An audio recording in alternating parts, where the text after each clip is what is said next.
Hey and welcome back to the channel. In this video I'm going to be painting up the Stormcast side of the Warhammer Ultimate Starter Set.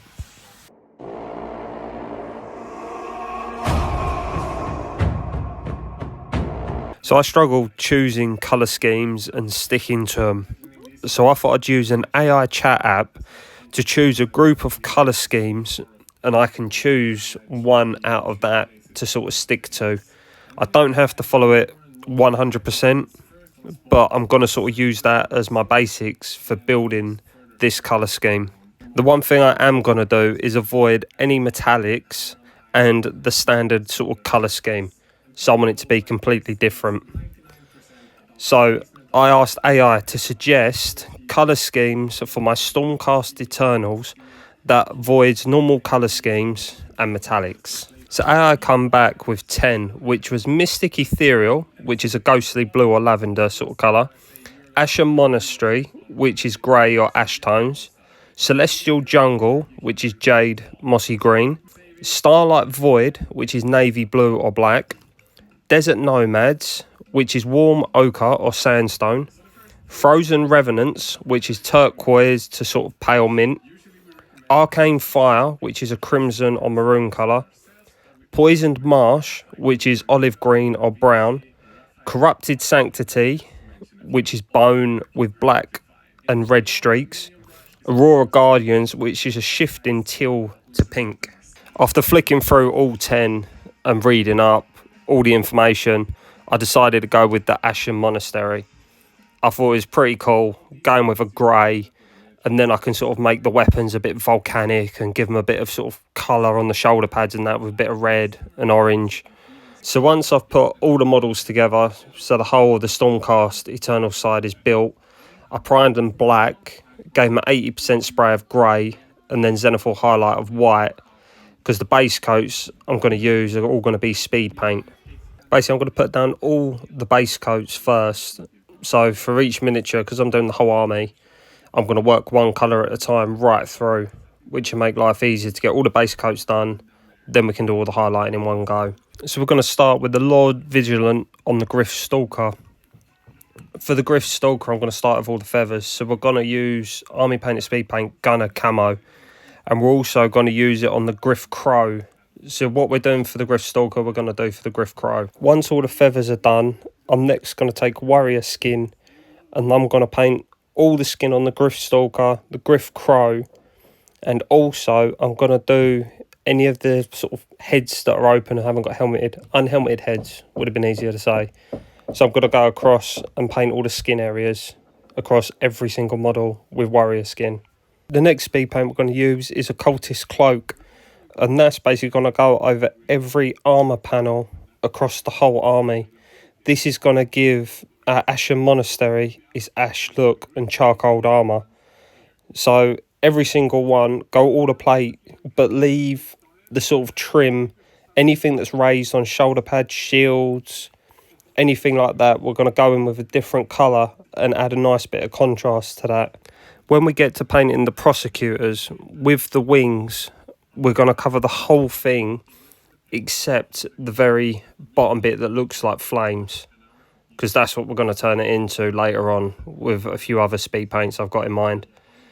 But for now, we want to keep that with its nice transitional grey to white gradient. Next, I'm going to move on to Grim Black, and I'm going to paint all the claws and all the belts. And then once they're all done, I'm going to work onto the cloaks of the Lord Vigilant and the Lord Veritant cloaks. And what I want to do is make it look like that sort of volcanic at the bottom. So we're going to start with the Grim Black, and then we're going to use bright red, probably about 3/4 of the way down, and blend the black and the red together. And then we're going to use Zealot yellow and just finish the very bottom bit, just to give it that sort of volcanic yellow at the very bottom. Also with the Grim Black, I'm going to do the weapon handles and also the weapon head, but transition that through the bright red and then onto Zealot yellow, the same as we did on the cloak, to give the weapons that volcanic feel.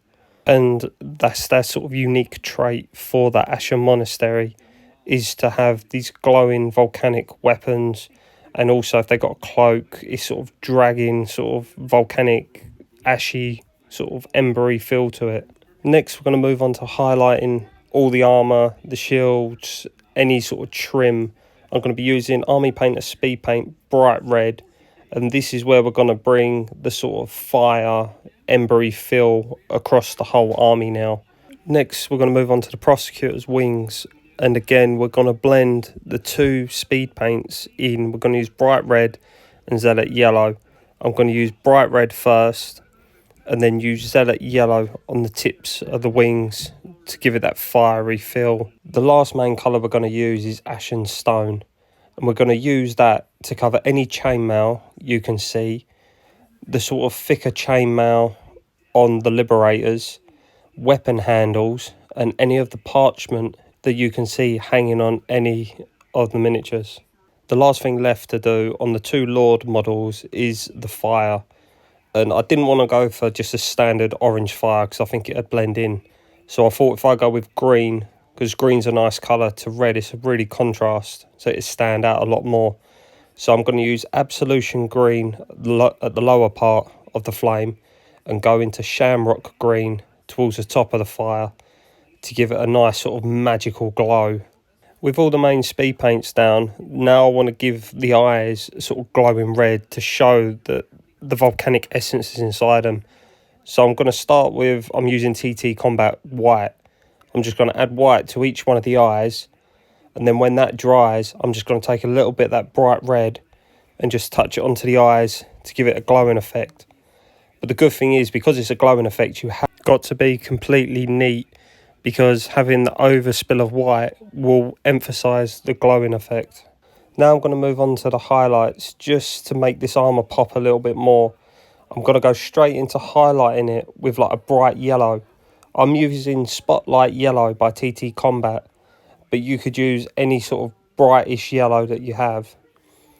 And I'm basically going to edge highlight everything, all the red armour, and just keep the red more in the recesses. I want it to feel magical as such. The best way I've found to actually do the edge highlights is to load up my brush, wipe a tiny bit off, and then use the side of my brush so it was just catching the raised edges, and just basically working around the whole model that way. And the good thing about this is, because we're going over sort of a bright red, when you go over with the yellow, when it dries, it goes orange. See, if you want to push it that little bit more, you can just go over again with a second coat, and it will intensify that highlight and make it stand out a lot more. And then for the fire, I'm going to add a sort of bright green yellow to the mix. And again, I'm using TTCombat's Putrid Pus Green, just to the very top of the fire, just to give it that sort of very bright pop to it. The next highlight we're going to do is a mid-tone grey. I'm using Admiralty Grey by TTCombat, and basically I'm going to use this to highlight any of the grey areas, only the very top, like on the very top of the chest, anything that sort of really stands out. But also, if there's any errors where the red or the yellow has leaked onto it, I can use this to sort of cover it up and neaten it up a little bit. So next up is the parchment, the weapon handles, and sword holsters.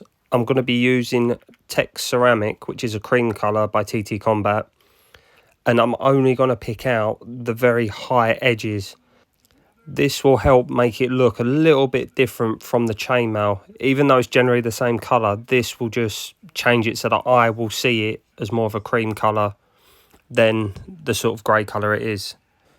Now we're going to finish off the Griff Crow and the Griff Stalker by using a mid-tone green. I'm using Succulent Green by TTCombat, and all I'm going to do is go over all the feathers and fur and sort of follow the direction and just pick out sort of where it'd be highest and the way it'll move. Like for the Griff Stalker's head, because it's pretty smooth, there's no sculpted fur, I'm just getting the green and I'm just going to add some lines to sort of shape it down as well, just to pick out some highlights, that there would be a few strands of hair there, and leave a little bit of the dark green still showing on the top. The last highlight I'm going to be doing it is just on the skin. I'm going to be using Rumble Skin and White Knuckle Flesh by TTCombat. I'm going to mix them up about 60-40 because I don't have the straight out the bottle skin tone. Just going to mix one up, and then I'm only going to apply it onto the very highest points on the nose, tops of the cheeks, and just stipple it on top of the heads just to give it that sort of mottled look. And there we have all the miniatures together, all painted. All that's left to do is the bases. I just want to thank you if you've stuck around to the end of the video. I really appreciate it. If you enjoyed it, please consider subscribing. Leave a like on the video. It's a small channel, it really helps out. For the bases, I'm going to keep it very simple. I'm literally using, I think it's like Volcanic Island or something like that from Geek Gaming Scenics. I bought it a while ago, used it a handful of times. So all I'm going to do is just take some PVA glue, put it on the bases. If there's any rocks or anything on the sub base, I'm going to cover part of it. And I want this to look like volcanic rock by the end of when it's done. Just to help with the volcanic look, I'm going to take some snow flock I got from Woodland Scenics, and I'm just literally just going to scatter a tiny bit on top just to give it that white ash sort of look. Don't know if it works. I thought it looked pretty cool, and I think it looked nice. And then all there is to do, paint the base rims black, and then let's take a look and see how they turned out.